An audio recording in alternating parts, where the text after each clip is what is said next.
In 1870, a man named John D. Rockefeller incorporated a company called Standard Oil in Cleveland, Ohio. Within 12 years, that single company controlled approximately 90% of all oil refining capacity in the United States. The method he used to achieve this was not superior technology.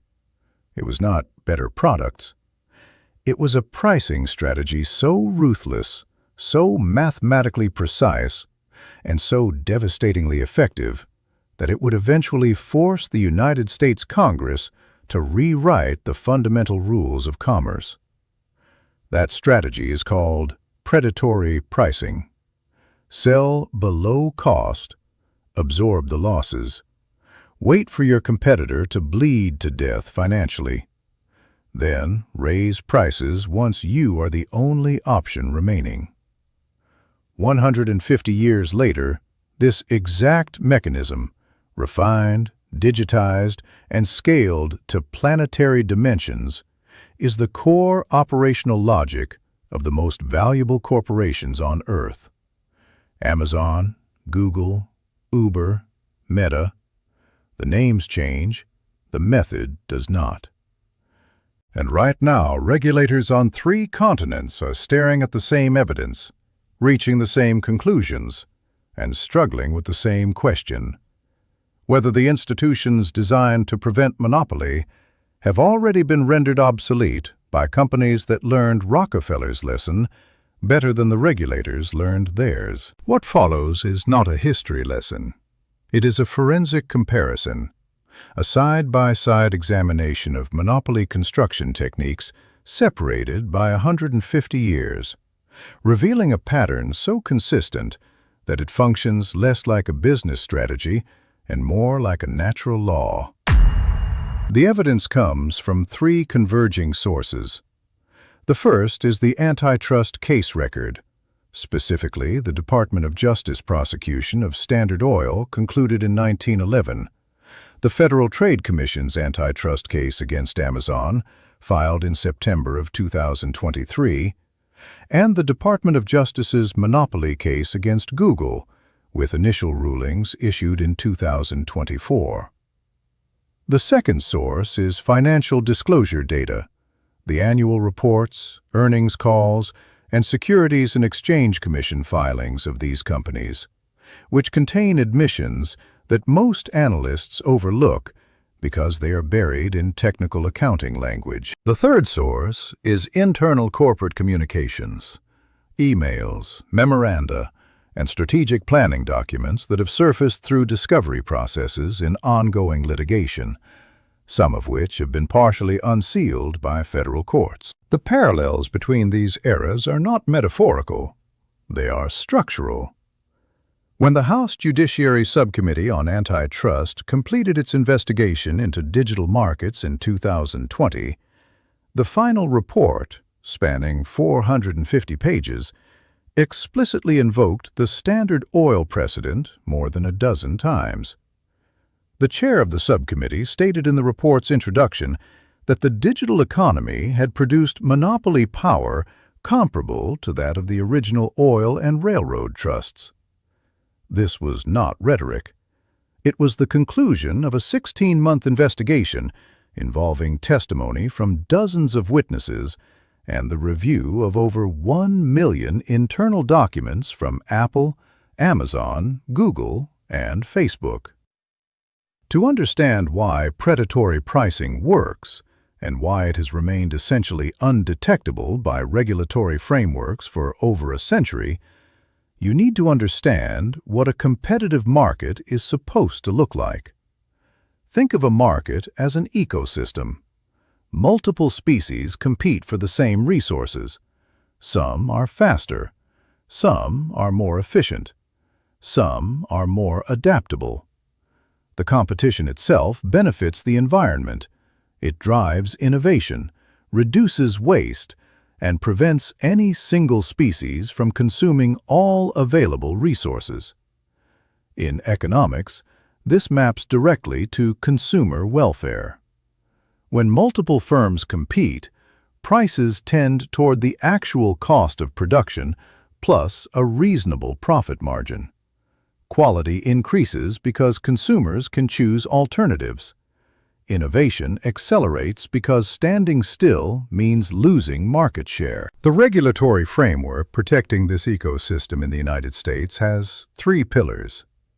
The Sherman Antitrust Act of 1890 prohibits monopolization and conspiracies in restraint of trade. The Clayton Act of 1914 addresses specific practices like price discrimination and anti-competitive mergers. The Federal Trade Commission Act, also 1914, created the Federal Trade Commission and gave it authority to prevent unfair methods of competition. These three statutes, combined with their enforcement agencies, the Department of Justice Antitrust Division and the Federal Trade Commission, are supposed to function as the immune system of the market economy. They identify threats to competition, neutralize them before they metastasize, and maintain the conditions under which fair competition can occur. The question this analysis raises is whether that immune system has been compromised from within. The first anomaly is the below-cost pricing strategy deployed at continental scale. Amazon operated its retail business at a loss or near zero profit for approximately 2 decades, from its founding in 1994 until the mid-2010s. During this period, its e-commerce operation was subsidized by other business segments, primarily Amazon Web Services, which generates operating margins estimated at approximately 30%. According to documents cited in the Federal Trade Commission's 2023 complaint, Amazon deliberately priced products below its own costs in categories where competitors were gaining traction. The internal strategy was documented in corporate communications. When a competitor called Diapers.com, operated by a company named Quidsy, began capturing market share in baby products, Amazon launched a program internally referred to as the Amazon Mom Initiative, slashing diaper prices to levels that reportedly cost Amazon approximately $100 million in quarterly losses in that single category. Quidsy eventually sold to Amazon in 2010 for approximately $545 million. Amazon subsequently raised diaper prices and discontinued several promotional programs. This sequence, price below cost, destroy competitor, acquire competitor, raise prices, is indistinguishable from Standard Oil's strategy in the 1880s. Rockefeller would undercut local refiners by selling kerosene below his own production cost, sustain losses using profits from markets he already monopolized, wait for the local refiner to face bankruptcy, then acquire the distressed assets at pennies on the dollar. The Federal Trade Commission documented this pattern in the Quidsy acquisition. It approved the acquisition anyway. The second anomaly involves Google's search monopoly and the self-preferencing mechanism. In August of 2024, United States District Judge Amit Mehta ruled that Google had maintained an illegal monopoly in the search engine market. The court found that Google paid approximately $26.3 billion in a single year, 2021, to secure its position as the default search engine on Apple devices, Samsung phones, and major web browsers. This payment structure is the modern equivalent of Rockefeller's railroad rebates. In the 1870s and 80s, Standard Oil negotiated secret agreements with railroad companies. The railroads would charge Standard Oil's competitors the standard shipping rate while giving Rockefeller's company a substantial rebate, sometimes as much as 50%. In some cases, the railroads paid Standard Oil a portion of the shipping fees collected from its competitors, an arrangement known as a drawback. This meant that every time a competitor shipped oil, a portion of their shipping cost went directly into Rockefeller's account. Google's default payment structure operates on identical logic. By paying Apple billions annually to remain the default search engine on the iPhone, Google ensures that its competitors cannot access the primary distribution channel for search traffic. The competitor does not merely face a disadvantage, they face a locked door. The distribution channel is occupied, and the price of occupying it exceeds what any challenger can afford. The court found that Google's search market share exceeds 89% on desktop and 94% on mobile. These are concentration levels that Standard Oil would recognize immediately. The third anomaly is the platform self-preferencing, documented in both the Amazon and Google cases. Amazon operates a marketplace where third-party sellers compete alongside Amazon's own retail operation. According to the Federal Trade Commission complaint and supporting internal documents, Amazon systematically uses data collected from third-party sellers to identify successful products, then launches competing private label versions. The seller's own sales data, hosted on Amazon's platform, becomes the intelligence that Amazon uses to replicate and undercut that seller's product. An internal Amazon document reportedly described this process as identifying products from third-party sellers that were generating significant revenue and then launching Amazon-branded alternatives. Google's parallel behavior involves its search results. The European Commission fined Google €2.42 billion in 2017 for systematically prioritizing its own comparison shopping service over competitors in search results. The Commission found that Google's own service appeared at the top of results, while competing services, even those with superior user ratings, were demoted to positions where they received virtually no traffic.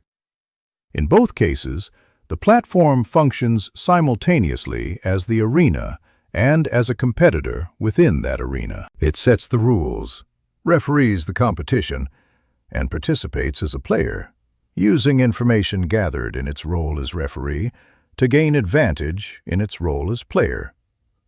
There is no historical equivalent for this level of structural conflict of interest, because the technology to operate at this scale did not exist until the 21st century.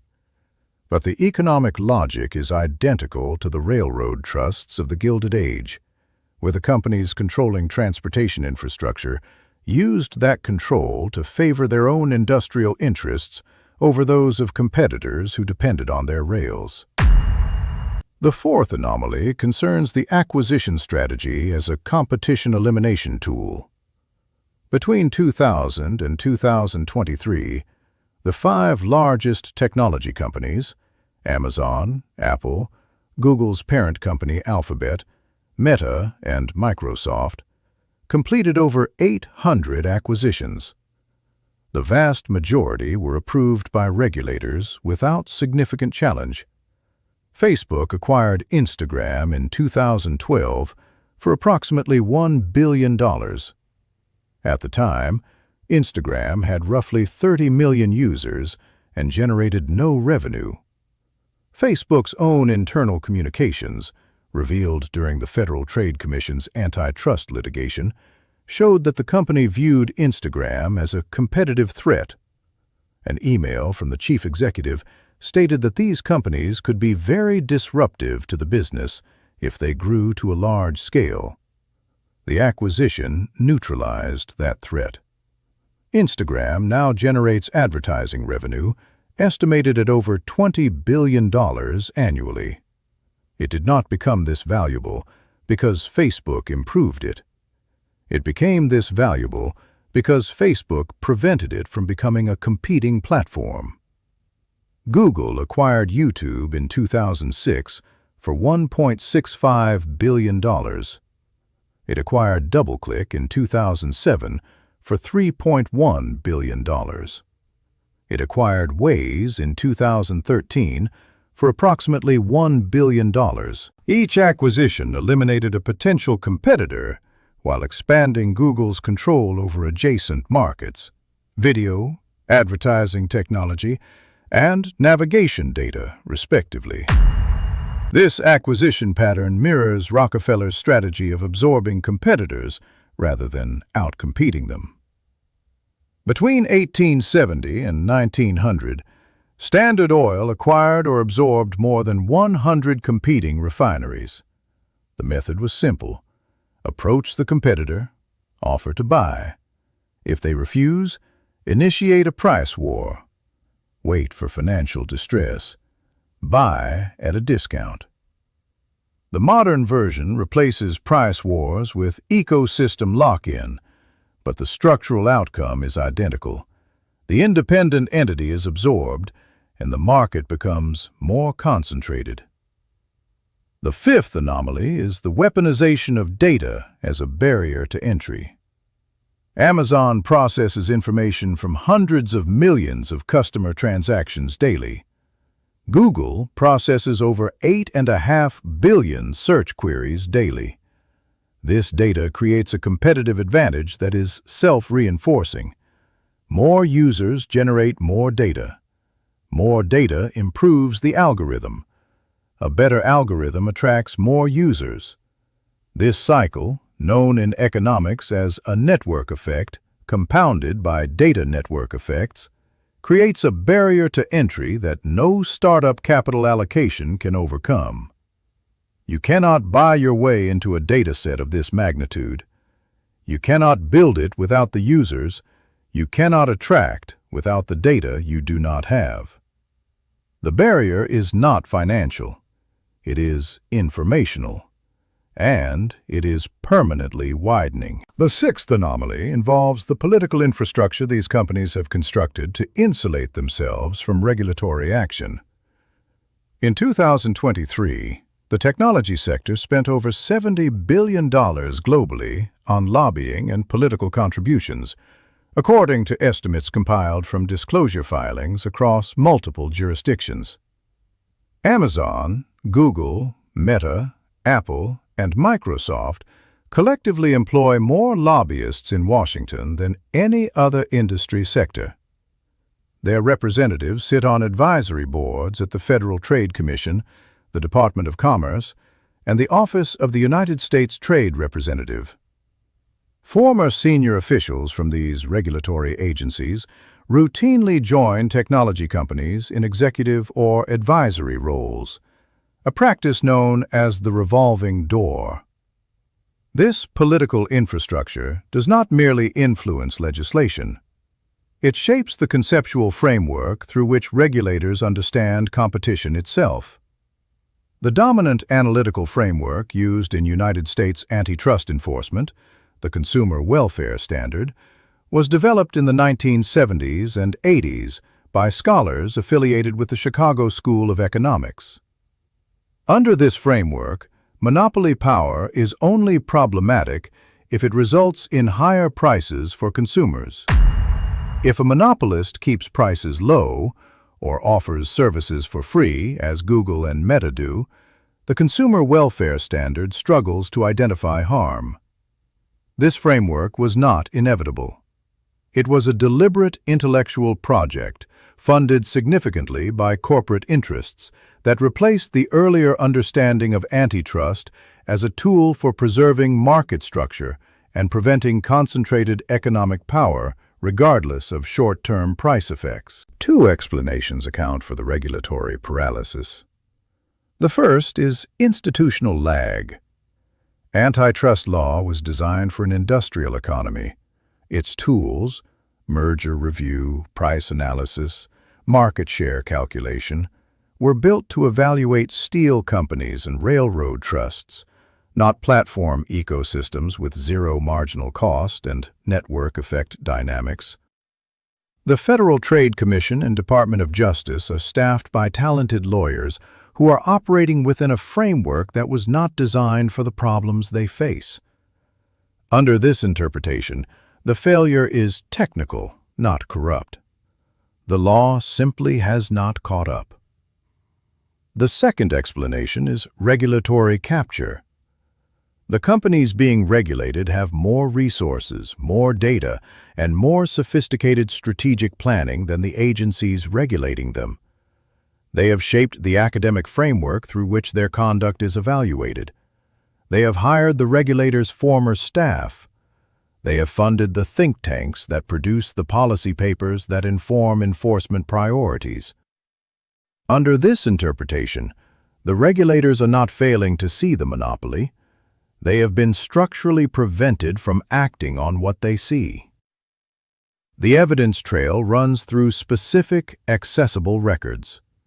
The Federal Trade Commission's unsealed complaint against Amazon contains citations to internal documents that map the predatory pricing strategy in granular detail.